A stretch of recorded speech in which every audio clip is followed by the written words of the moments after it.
4th August இன்னைக்கு ஏசப்பா உங்களை பார்த்து சொல்கிறது என்னென்னா, வெளிச்சம். முற்காலத்தில் நீங்கள் அந்தகாரமாக இருந்தீர்கள், இப்பொழுதோ கர்த்தருக்குள் வெளிச்சமாக இருக்கிறீர்கள், வெளிச்சத்தின் பிள்ளைகளாய் நடந்து கொள்ளுங்கள்னு எபேசியர் 5:8 சொல்லப்பட்டிருக்கு.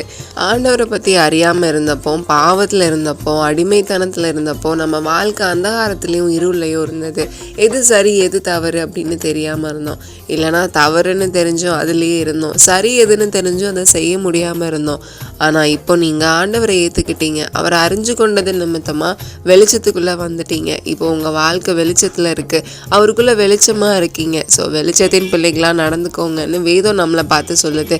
வெளிச்சமும் இருளும் ஆப்போசிட் ஆனது, ஒன்று இருக்கிற இடத்துல இன்னொன்று இருக்காது. வெளிச்சமாக இருக்கிற உங்கள் வாழ்க்கையில் சின்ன இருளான காரியத்துக்கு இடம் கொடுத்துட்டீங்க அப்படின்னா வாழ்க்கை இருளாக மாறிடும். ஸோ கவனமாக இருங்க, வெளிச்சத்தின் பிள்ளைகளாக நம்ம வாழ்க்கை இருக்கணும். By thoughts of Sharon. Have a nice day.